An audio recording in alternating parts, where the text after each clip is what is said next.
with heavy artillery, jeeps, and a near-endless supply of Afghan refugees from Pakistan, known as the NWFP, Taliban momentum needed to take over Afghanistan's largest cities. Once the Taliban captured Kabul in 1996, the city became the testing ground for a new and draconian interpretation of Sharia law. The harsh edicts forbade gambling, drugs, liquor, music, dancing, and television.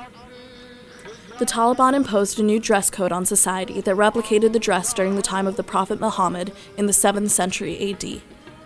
Daily pronouncements by the Taliban secret police on Radio Shariat warned that thieves will have their hands and feet amputated, adulterers will be stoned to death, and those taking liquor will be lashed. The brunt of the Taliban's strict Sharia law fell upon women and children. All women were banned from work, and girls' schools and colleges were closed down all over the country.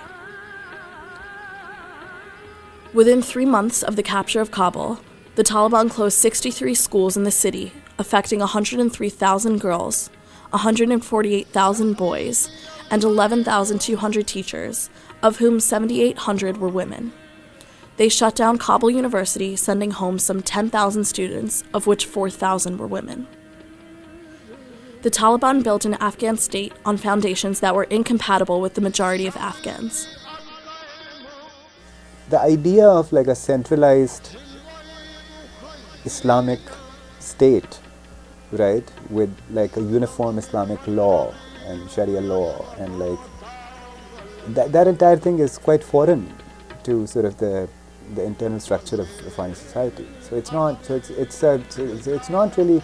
The acceptance of the Taliban by the population didn't really have to do with like their being, oh, this is the way we, this is what we want, so to say, or like, it's not a. It doesn't emerge internally from Afghan society itself. It's very much a sort of project. The relations the Taliban made with al-Qaeda further isolated the Islamic movement from the people of Afghanistan. In 2001, the Taliban's swift rise to power came to an even swifter end when the American coalition initiated massive bombing campaigns in retaliation for the al-Qaeda attacks on America.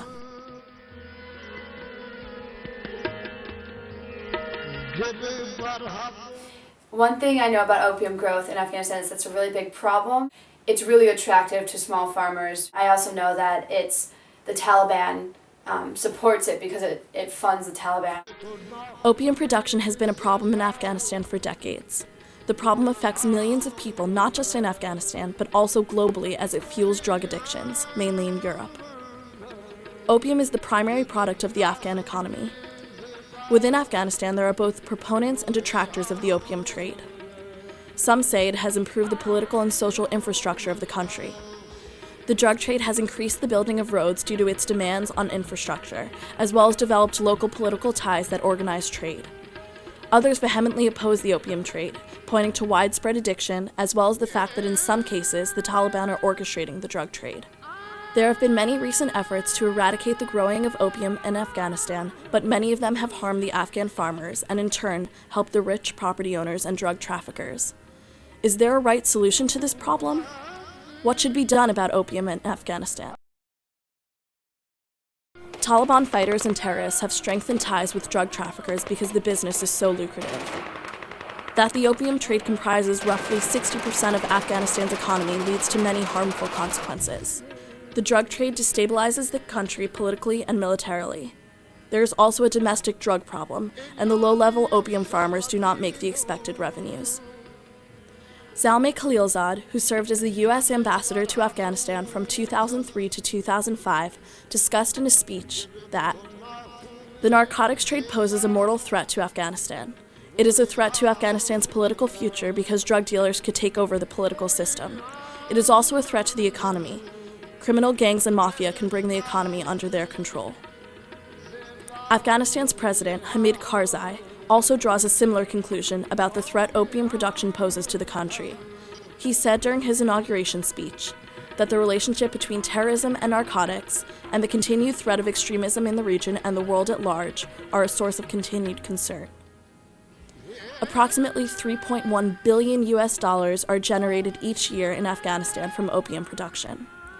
This figure represents nearly half the listed GDP of the country and contributes directly to an alarming growth in criminal enterprise, corruption, and financial support for the Taliban. There are unmistakable signs that opium and heroin money is energizing both Al-Qaeda and the Taliban in Afghanistan. While opium brings some revenue to Afghanistan, international criminal gangs and terrorist networks take in over 90% of profits. Opium production nearly doubled from 1999 to 2006, and the Taliban's current annual revenue from opium is estimated to be approximately $80 million. Resin from the poppy is used to make opium and the drug heroin. The lethality of the drug wreaks havoc on the people of Afghanistan, but even more so on the people around the world. Most of the crop is exported out of Afghanistan to almost every continent. 94% of the world's opium supply comes from Afghanistan. With so much poppy in circulation, drug use continues to increase. Even though the large majority of the cash crop is exported abroad, there is still a domestic drug problem. Entire families are addicted to opium with no health care to receive treatment. As is the case with any severe drug problem, the addicts find it hard to provide for themselves or for their families. 3.3 million out of the 29 million people living in Afghanistan derive an income from poppy. However, the Afghan poppy growers do not reap the large financial rewards for growing the crop. The farmers often make just enough money to survive. The opium trade benefits participants proportionately based on the risk they assume, and this can be analyzed through the 3 concentric trafficking circles. The outer rim consists of the farm gate buyers who buy directly from farmers. There is the greatest number of these buyers, and they ironically receive the least amount of revenue. The second level is made up of shop owners and regional opium bazaars, who either buy directly from farmers or from the farm gate buyers. The final level includes the bulk buyers who organize the shipping of opium to border areas or abroad. There are immense dangers to smuggling opium. Countless people have died in the process of drug trafficking as it continues to destabilize the country by funding terrorist groups. The cultivation of the poppy crop has become a highly controversial issue in Afghanistan as of recent years. Although there is much harm in the opium trade, it can also benefit the society. Afghanistan is primarily a rural country that is underdeveloped. Irrigation systems are a rarity throughout the country, but with opium being in such high demand, they are starting to become more common. Opium production provides Afghanistan with the construction of roads and transportation routes. Traffickers put pressure on local governments to build them, and the funding itself is only available because of the drug trade. The new roads facilitate the transportation of opium out of the country. A byproduct of these roads is more expedient traveling for Afghan citizens. Opium offers many economic benefits to the Afghans. Most of the small farmers growing opium use the money they make from it to support their families. Without that money, they would not be able to make ends meet. Since the drug trade is a major factor in the Afghan economy, it plays a pivotal role in state-making. Without opium, the economy would be devastated.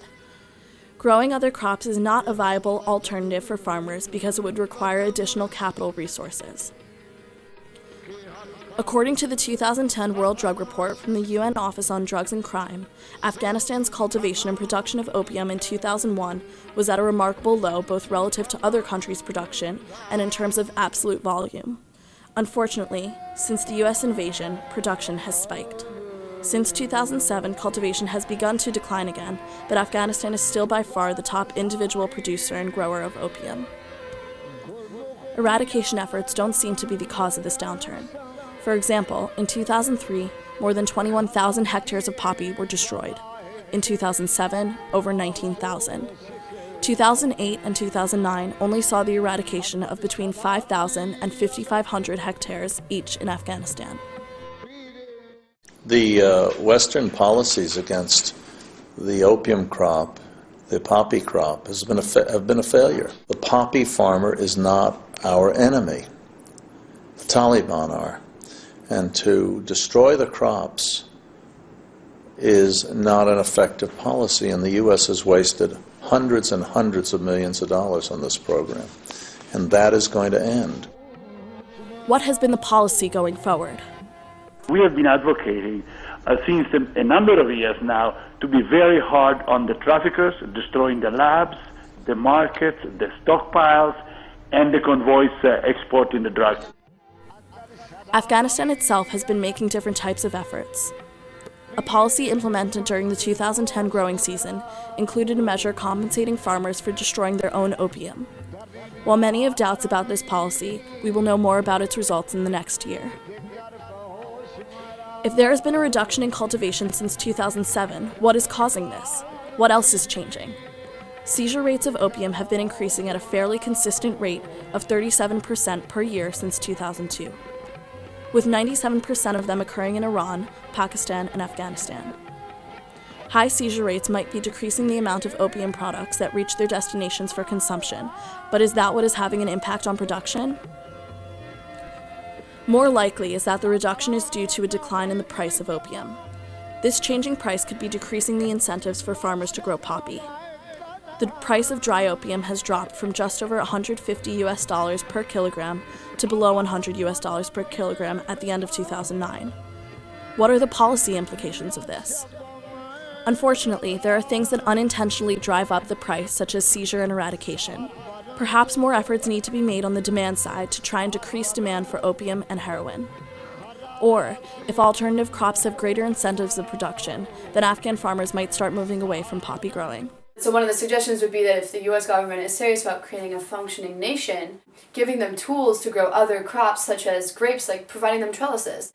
Now, instead of growing opium, maybe it's more in their favor to grow grapes. Giving them opportunities to make the same amount of money in a legal way is really important. You have to give the people a way to go, because if they don't see any way that we're providing them for them to survive, not even just have money, but to survive, they're going to go right back to the Taliban, who can offer them money from opium every single time. I realized in Washington that people do not have the first-hand information about the situation of women in Afghanistan still. Despite the complexity of the situation of women in Afghanistan, Western focus seems to be unilateral. The way I look at repression of women in Afghanistan, it dates back to times prior to the involvement of, let's say, United States in the 80s. And it dates back to times prior to the rise of Islamist fundamentalism, which tells us something, and that is very obviously that the issue or the problem of repression of women in Afghanistan is more of a cultural and traditional problem rather than a problem of religion or problem of foreign intervention. Now, having said that, it doesn't mean that the intervention of religious practice and discourse, the politics of Afghanistan, and intervention of foreign powers in Afghanistan have not exacerbated the issue. U.S. feminism, mainstream feminism, might, for instance, find problematic the burqa. My name's Joel Blacksland. I'm 32 years old. I served about 6 years in the United States Army with a special operations unit and deployed on several occasions to Afghanistan and Iraq. I didn't see any women for the longest time. Slowly, as we kind of started getting integrated into society, we started seeing some more females, and they were completely covered. They actually would walk maybe in groups, like not one woman by herself, but there was like a group that would kind of move together. And then when we actually visited some of the houses, I guess they were trained to just kind of maybe blend into the surroundings. And then when they were needed, they would kind of come out and give this, and then kind of like, it was all about the guys. The women were kind of like just peripheral. I found that in a lot of countries they don't enforce it, but I know that in Afghanistan, under the Taliban regime, it was a part of the law. When I did my research, I found out that it's actually a huge debate with so much information on both sides that it was hard for me to even pinpoint how exactly I felt about it. The westernized view, and more of like kind of the feminist view, is that the burqa is oppressive. It's kind of seen as a punishment for women, kind of hiding their sexuality and kind of putting men in control by hiding, all of women's physical features and kind of just stripping them of all of their rights and all of like their freedom of expression. It didn't strike me that they were like, oh, we feel oppressed, let's get this off. Like, I never really got that feeling. I think we're just so used to here in the United States, like everyone being kind of so open and free, like with their bodies, that we see that and we're like, oh, that's oppressive. But I think that's just kind of like, maybe that's normal to like want to like kind of cover yourself and not like be like the way that we are here in the States. A lot of women in certain countries that don't necessarily enforce it in their law, they wear a veil or a burqa by choice because they think that it's liberating, that it puts more of an emphasis on their personality, their thoughts, and that they're not judged by a lot of things that they think that the Western women are judged for, their looks, what they're wearing, their makeup, all that stuff. Also, a big argument is that it's kind of ethnic chic, they would call it, kind of like, embracing their culture, embracing their religion. Many others would find some other legal aspects of women's existence in Afghanistan more problematic, like access, let's say, to educational institutions, access to the government, access to health care, access to, having local clinics. Those are the kinds of things that will have huge effects in the lives of women and men in Afghanistan, rather than a singular fixation, let's say by mainstream feminists, on, the burqa. Actual executed violence against women is another example of a more prominent issue than the veil. There would be times where we'd wrap people up, and when you'd bring them in, the doctor would basically do a kind of like a full body. There were visible signs on the females' bodies that they had been assaulted. I never saw it, but through the interpreter they would say, oh yeah, this is whatever, as a result of my husband or my brother was beat on me. And I remember seeing bruises on a woman's arm that looked like a hand, that the guy had grabbed her arm and was swinging her around, and you could see the finger lines of bruises. They didn't seem embarrassed to really say that. Where did these come from? And they would say, oh, whatever, my brother whooped on me. But they weren't you would think here in the United States. You talk to women, that are abused, and it's hard for them. Oh, I fell down the steps, or I walked into a door. Over there, you're what happened? And they tell you right away. That's normal and commonplace for that to take place. Yeah. Violence against women in Afghanistan most commonly occurs within the family. Forced marriage cases, divorce, forbidden marriage, domestic violence. We have a lot of cases of domestic violence. We have cases of rape. We have a client, she is 9 years old. She's really in a bad health situation, and she has been raped in Kunduz. 2 people are in jail because of her case, but we don't know that her father did it or someone else. It's not clear. Her father is addicted. Though external forces, such as the United States, have attempted to quell instances of violence such as this during their occupation of Afghanistan, misappropriated funding has led to adverse outcomes. It's well known that when the Taliban were toppled, the U.S. Recruited the aid of the Northern Alliance. One mistake that the U.S. made here was that it ended up arming several factions of men who had a horrendous record vis-a-vis, in this case, women and others, and their rights, human rights, and hoped that they would topple another group of men who had another horrendous record vis-a-vis human rights and women's rights. We can't expect much change when we arm one group with a bad record to get rid of another group with a bad record vis-a-vis women. Afghani fundamentalist groups, Islamist groups, have the worst kind